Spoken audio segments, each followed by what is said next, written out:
En 1936, M. Ballard avait rendu suffisamment de services pour équilibrer totalement ses comptes avec la vie. Il aurait pu faire son ascension à ce moment-là, mais choisit de rester et d'être le contact avec les êtres ascensionnés.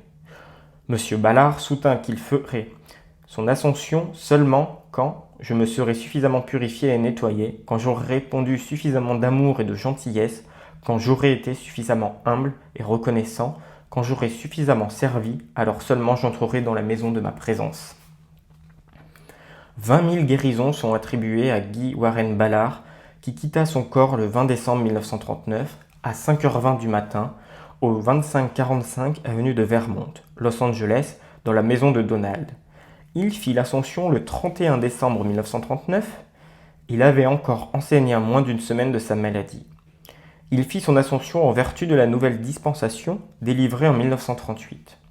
Sous cette dispensation, l'essence purifiée du corps physique pénètre dans le corps éthérique.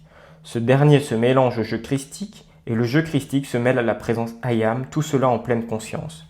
Le corps physique est abandonné pour être incinéré. Dans son apparence extérieure, M. Ballard ressemblait à n'importe quel autre humain, mais il était quand même différent.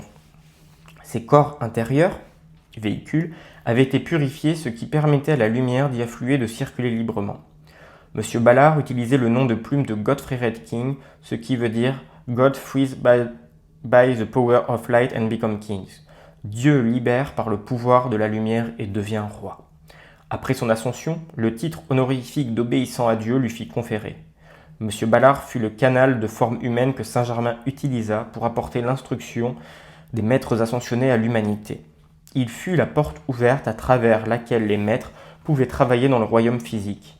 Par son intermédiaire, les maîtres ascensionnés donnaient l'information et l'enseignement aux étudiants. Ainsi, les étudiants apprirent comment collaborer avec les grands êtres et, ce faisant, traitèrent des conditions d'une importance planétaire. M. Ballard, en qualité de membre de la grande fraternité des maîtres ascensionnés, devint l'un des premiers sponsors du service de transmission de la flamme du pont vers la liberté, agissant sur le noyau d'étudiants de Denver, Colorado.